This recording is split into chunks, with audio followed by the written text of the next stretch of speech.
I thought it turned green. Yeah, hey. Committee will come to order.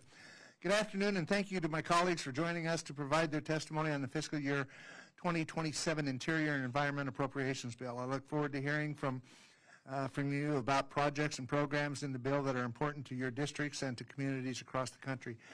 Your input will be critical as we work to fund the agencies under the subcommittee's jurisdiction, including the Department of Interior, the Environmental Protection Agency, the U.S. Forest Service, the Indian Health Services, and several others. We will work to accommodate these priorities as best we can for fiscal year 2027 appropriations process as the 2027 appropriation process moves forward. Thank you again to each of our colleagues who have taken time out of their busy schedules to speak with us today. We thank you for bringing these items to our attention. At this time, I'd like to yield to Ranking Member Pingree for her opening statement.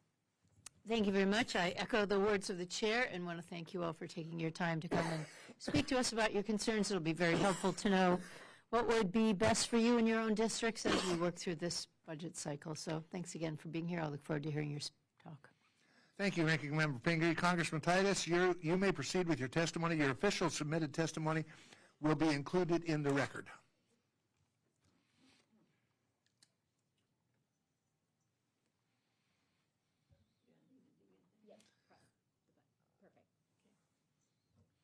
And pull it a little closer to you. Yeah. Perfect.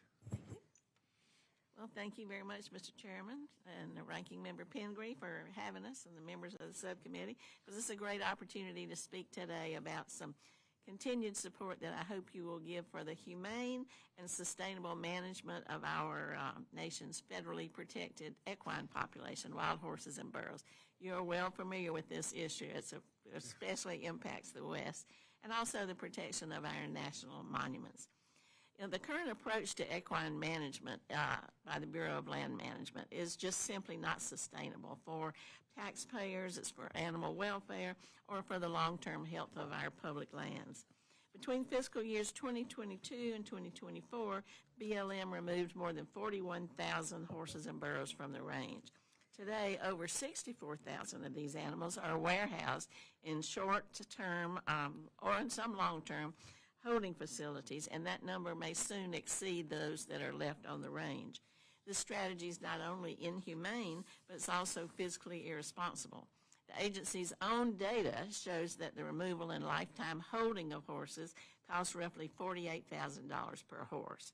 In 2024 alone, nearly two-thirds of the entire program was spent on roundups and just warehousing these horses. Now, the science is clear. This is not just my opinion.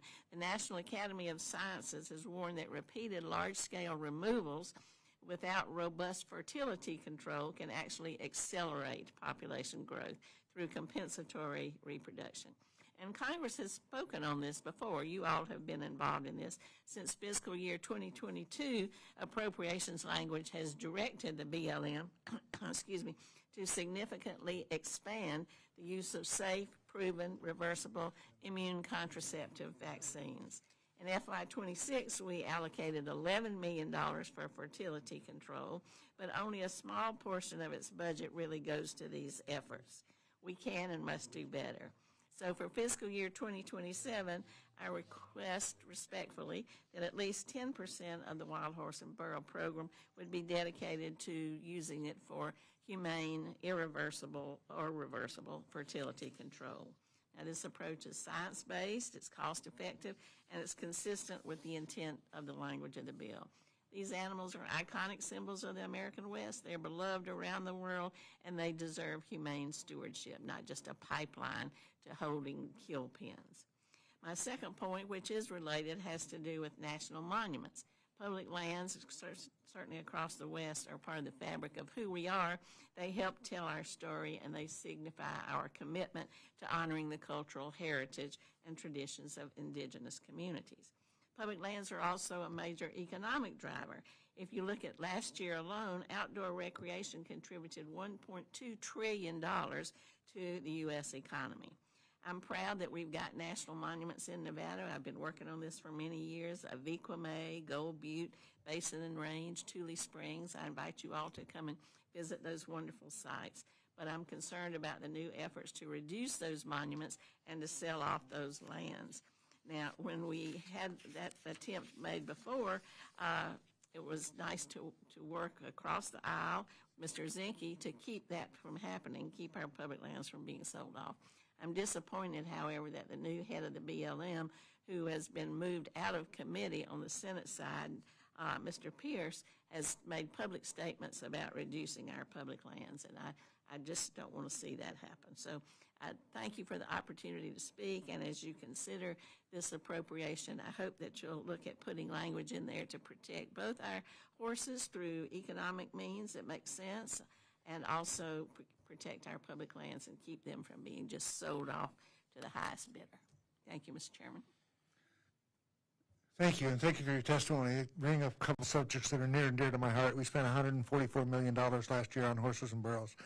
I tell that to the public, and they're stunned how much it costs and stuff. And we have, as you know, this committee has worked for years trying to figure out a way to handle the horses and burros and stuff. Originally, it was we shipped them out for slaughter and stuff, and the public didn't like that. Neither did I like that. But so we stopped doing that, and now it's how do we control them? I don't have the answer to it, but I'm open to any ideas that somebody might have to control it, because they are. It's not healthy for them, and it's not healthy for our public lands. That's right. So we've got to do something about that. And I happen to agree with you on the monuments issue too. So. Well, thank you very much. Thank you for your time. Are there any other questions? No, I'll just say thanks for coming before us. Nice to see you here. Representative Titus and I came in the same class in Congress, so we put in a lot of time together. And both of these are really helpful to hear from your perspective what's going on. I share your concerns, and I know it will be a priority for us to work on both these issues this year, so thanks. And the public sentiment, I think, is on our side on this. I think so too. Yeah. Thank you. Appreciate your testimony and for being here today. I'm not sure if I've got that on or off. That's okay. The next person will leave it on. Ms. Wasserman Schultz, thanks for being here today, and thanks for your testimony. Thank you so much. You may not see many Appropriations family members, but I am not on this subcommittee, so I wanted to take advantage of the opportunity to talk with you all. Mr. Elsey, thank you for the popcorn. Appreciate that very much. Bribing the other members with popcorn? I don't know what No, not Jake Elsey, never. So I'm here this afternoon, as a proud Floridian to talk about a few of the many issues that are critical to the Sunshine State in the Interior Appropriations Bill. And I know I'll have the opportunity to, talk this through with you through our process during appropriation season, which was now begun, and in our markups, but it's good to give you a heads up and flag some things. So I want to start with an easy one. You've heard me and my Florida colleagues talk about this ad nauseum for many years, and that's the Florida Everglades.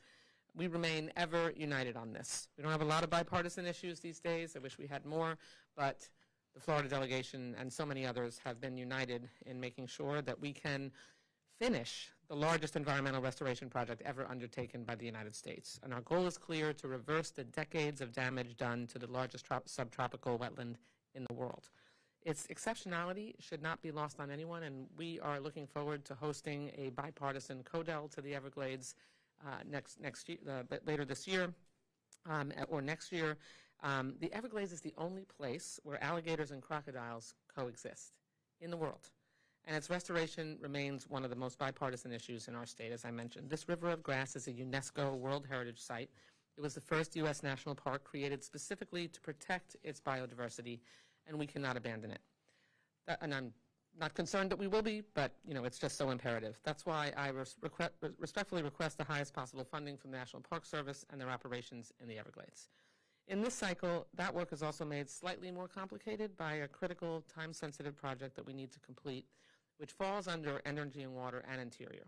So just a few months ago, President Trump vetoed, you'll recall, an overwhelmingly bipartisan bill that passed both houses unanimously to designate an additional plot of land as part of the Miccosukee Reservation. That area is called the Osceola Camp, and its history predates almost all the cities and towns built around the eastern side of the Everglades. When the Miccosukee moved to what is today Everglades National Park to survive, they formed temporary camps on tree islands. The water that flowed through was a source of food, hydration, and a means of transit for them, but the construction of a major new roadway split their camp and dried up water that the camp relied upon, and forced the family to move to a different portion of the camp. Family members still live, visit, and protect the land where the home of Depot Tiger once stood, but here's the problem. The Everglades restoration work that we have already authorized and funded is going to restore that waterway, whether the camp is ready for it or not. And so the bill the President vetoed included an authorization for the work necessary to protect the camp to be done in coordination with the tribe along with our government agencies. Protecting this land and the Miccosukie's ability to live there is not an issue that should be subjected to retaliation for unrelated matters. Our nation has made a commitment to the Miccosukee tribe and the hundreds of other tribes to protect tribal lands, resources, and sovereignty. So I respectfully ask you to work with me and my South Florida colleagues to include a provision in the Interior bill that addresses this critical issue and respects our tribal neighbors. And Mr. Chairman, Ranking Member, we cannot walk away from addressing this problem. I hope that we can work together in a spirit of bipartisan cooperation, and I commit to working with each of you to do that. The last issue that I want to raise today is the issue of Big Cypress oil drilling, also in the Everglades. It's another bipartisan common sense measure that simply says we should not drill in an area of the Everglades in a national preserve that the federal government has invested billions of taxpayer dollars to restore. This is akin to paying for a state-of-the-art fire suppression system only to start a fire in the kitchen and turn off the water. A report found that Big Cypress National Preserve's famous wetlands have not returned to normal. The same report detailed not only that the water would be at risk of contamination, but also the countless species of wildlife that would be in harm's way too if drilling is allowed. We have many tools in the toolbox to protect the environment, compensate the mineral rights holders, and protect our federal investments. On all of these issues, I look forward to working with you and committee members to achieve real solutions. So thank you very much, and look forward to working with you through this. Thank you, Congresswoman. I've been to the Everglades, as you know, and Yes. taken a tour of it and stuff. It's an amazing place. And it is a heritage for this country, and we've got to do everything we can to restore it to the glory that it once had and stuff. And I told the Everglades Foundation that I'll go down again when you get rid of those damn pythons. They're big dang things. You know what I'm doing next? I'm going out with the University of Florida on a python hunt next week. Is that right? Mm-hmm. Yeah, they're the ones that came up with the way to start to try to rid. I mean, there's well over 100,000 pythons in the Everglades now, and they're obviously not a natural species for Florida. Yeah, It's crazy. They took me and they took me to the center, and they put trackers on them so that they can find out where they're going and stuff. Right. And there's houses around there, and these are going through their backyards and all sorts of things. I'm kind of wow. I mean, you wouldn't let your dog out with one of these My things. hometown is the last town before the Everglades begins.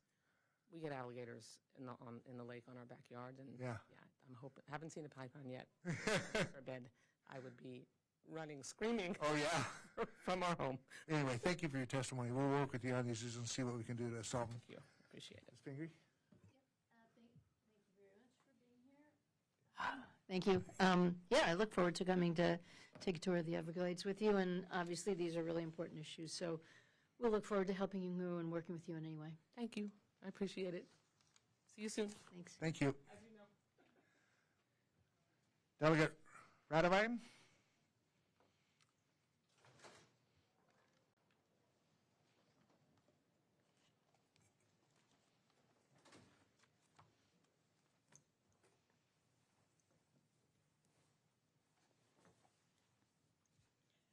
Talofa lava.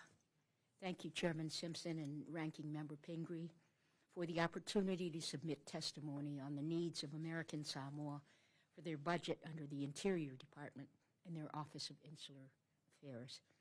As a non-voting delegate, I rely on my colleagues to move forward on policies that protect the fragile interests of my district, and to that end, I want to thank you and the other members of the committee for your consistent support of the U.S. territories. I won't take up much of your time, as you've heard this from me before, but American Samoa remains one of the smallest economies in the nation. We continue to do our best to grow and make full use of the federal support we receive. However, it doesn't take much to set us back. Without a buffer, any projects and investments we make to bring the territory up to par are quickly undone. Therefore, I'm requesting a modest increase of $1 million for the American Samoa Government Operations account at DOI. This is in line with our approach from last year and will offset inflation and keep American Samoa from falling behind the rest of the country. I know these are difficult budgeting times due to inflation which is disproportionately affects the small, distant territories due to higher transport fuel and insurance costs. I'm accordingly keeping my request to $1 million, which is less than the 3% national inflation adjusted increase and far less than the local inflation rate. I also ask for the continued inclusion of report language to set aside $3 million from that account specifically for our community college. Educating our young Americans is the best way to maximize the use of this account and invest in our territory's future. We remain proud to have among the highest military enlistment rates in the country and wish to continue contributing to this great country, not just through military service, but also by investing in the next generation of great thinkers and business owners. I'd also like the committee to consider a general increase in support for the Office of Insular Affairs' overall budget so that they have more leeway to invest in educational projects in the territories. And so I want to thank you again, Chairman and Ranking Member, for your time and consideration of my request. While not a very large amount in the grand scheme of things, the small account which funds our hospital judiciary and most importantly our education system continues to do so much good for the people of American Samoa. Thank you. Thank you for your testimony. And as you know, we have no idea yet what our budget overall is going to be and stuff, but it's certainly something we'll take into consideration. Sometimes we forget about our territories when we do legislation and stuff, but thank you for being here to remind us of our responsibilities. Thank you. Ms. Pingree, do you? Yep, just want to concur. Thank you so much for being here. I know you have to travel a long way to serve in this position, and we really appreciate your time and, sorry, and your representation of your community. So happy to look at that Thank you. number. Apologize for that. Do we need medical care for Shelley? We do. We might. Yeah. Amada, it's good to see you. Thank you for coming. I'm good. I just. It's on. Okay. Thank you for coming today. Samoa is 5,500 miles from where we sit today, isn't it? No, it's almost 8,000 miles away. 8,000 miles away. Wow. Okay. It's about 18 hours one way. Is that the farthest territory of the United States? Well, Guam and the Northern Marianas are pretty far away. They're in different parts of the Pacific, but they're far away as well. What your population's somewhere around 40,000. About Growing. the same as the population of Greenland, Okay. about 57,000. On 40 square miles, something like that. 70. Yes, Okay. 50. Well, I'm glad you're here. You're always such a wonderful presence here. You're one of the sweetest people I've ever met. And so, what your ask seems very reasonable for an American territory as we look at a growing threat region throughout the world. You are a territory of the United States, therefore we are responsible for the safe operation and the safety of the citizens of Samoa. I'm glad you're here, and I appreciate you coming in here. But $1 million compared to what we usually hear for asking anything, especially when you're talking about 100 and how much for horses? 144. 144 million for horses.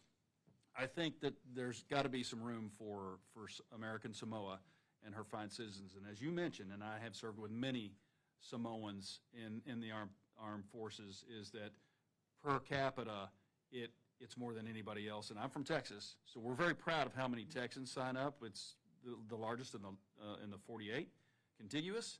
Samoa is always there and always has been. So thank you for being here today. Thank you. Thank you. Thank you again to our colleagues for taking time to join us today to discuss issues that are important to their districts. This subcommittee now stands adjourned.